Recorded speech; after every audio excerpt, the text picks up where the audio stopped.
Hello mes amis, ici José Luavita. Aujourd'hui, je vais vous parler de quelque chose ce qui n'est pas facile.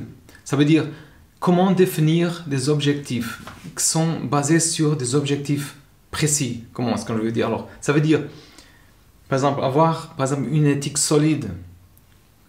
Par exemple, commence par la motivation, les objectifs et par exemple, il faut savoir planifier, respecter les délais et prendre des bonnes décisions. Et ces objectifs sont ceux qui correspondent à nos croyances et nos valeurs.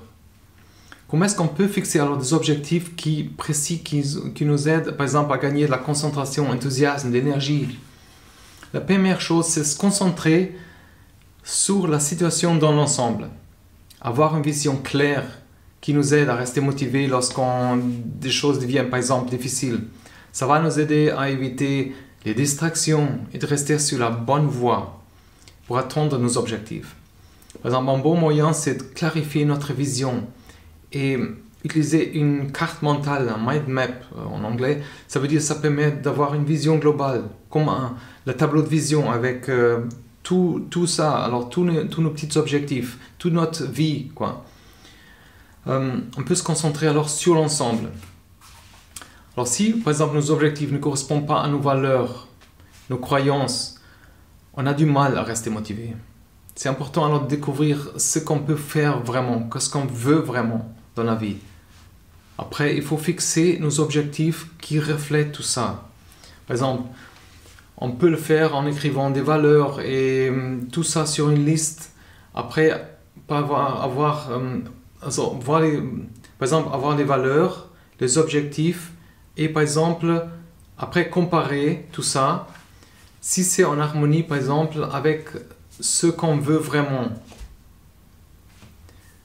ça veut dire il faut écrire et voir si notre objectif correspond à nos valeurs.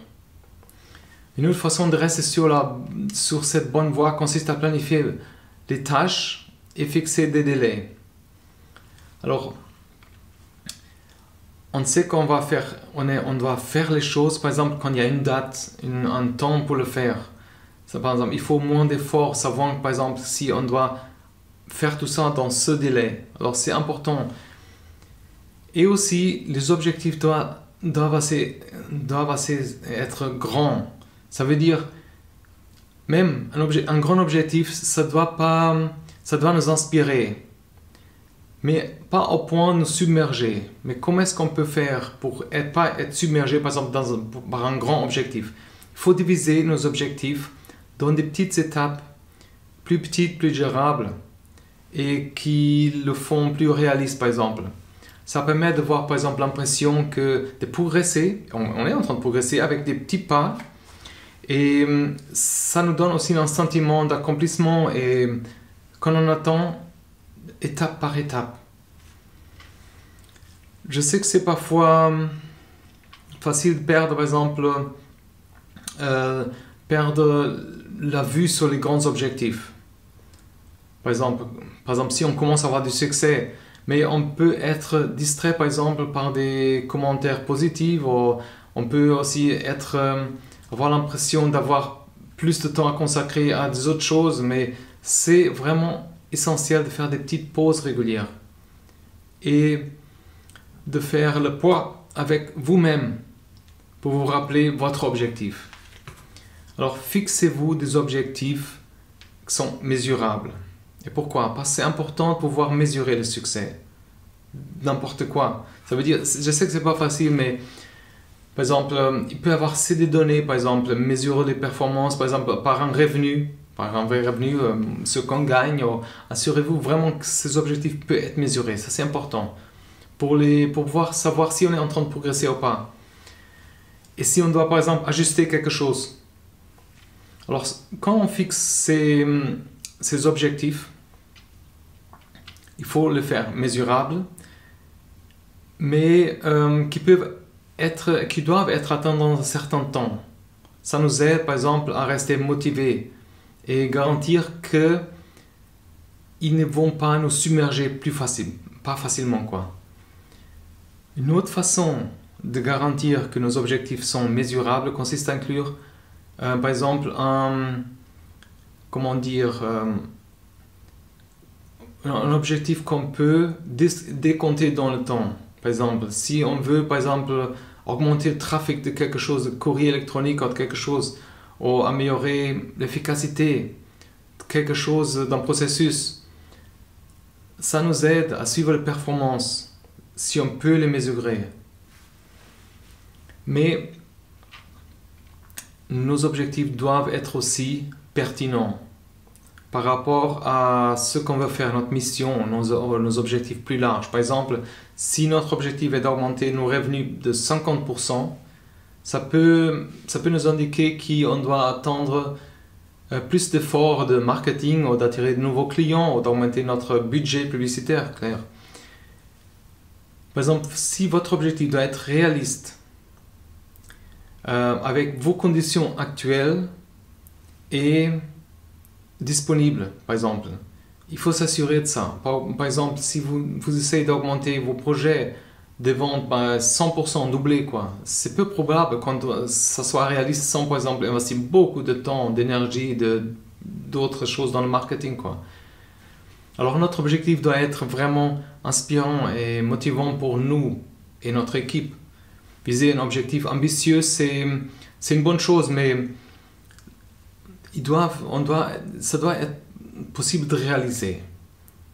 Je sais qu'on entend toujours, oui, tout est possible, mais c'est pas forcément ça. Ça veut dire il faut que ça soit...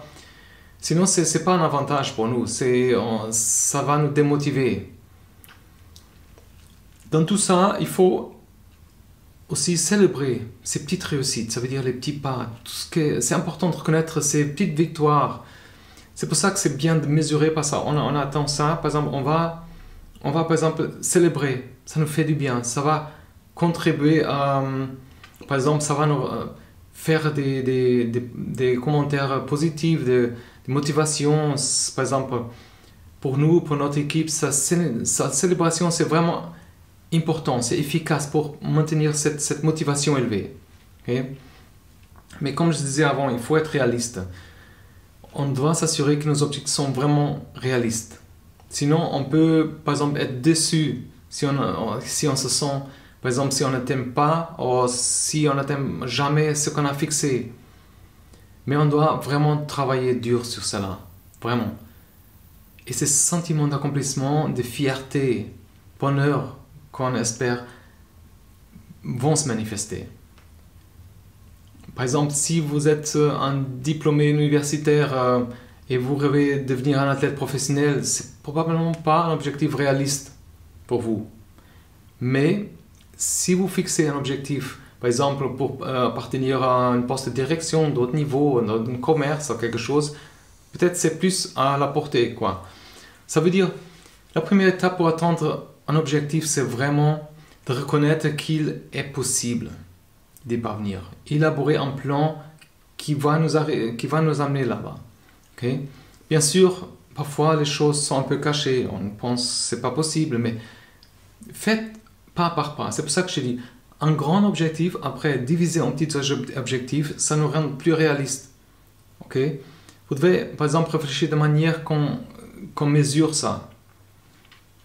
Par exemple, ça nous donne un objectif qui nous motive à mesure qu'on progresse. Et important, comme je disais avant, c'est que ces objectifs doivent être basés aussi sur nos valeurs et intérêts. Mais vraiment. Et qu'on le souhaite vraiment. Parfois, on souhaite le résultat, mais pas vraiment comment on le fait. Et on se demande, par exemple, qu'est-ce qui se passe si je n'arrive pas à attendre, par exemple. Par exemple, si on pense qu'il faut faire connaître un projet, moi je vais à la télé, peut-être c'est pas très réaliste, on n'a pas le budget, mais si vous parlez autour et par bouche à oreille, peut-être c'est plus réaliste, par exemple. Comme je disais avant, c'est une bonne idée de célébrer ces petits succès. On va continuer à développer cette motivation, cette flow, comme on dit, qui nous aide à atteindre notre destination finale. Ça va nous aider à également maintenir cette attitude positive. Ouais.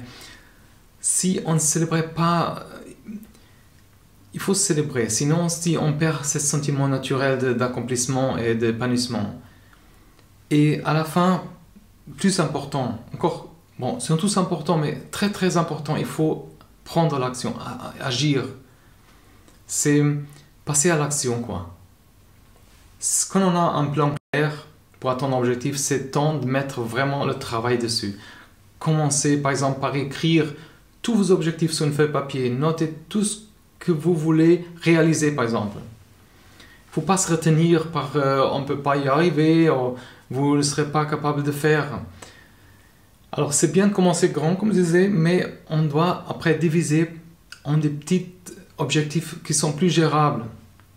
Alors prenez le temps de réfléchir à chaque objectif et aux raisons pour lesquelles vous voulez souhaiter, par exemple.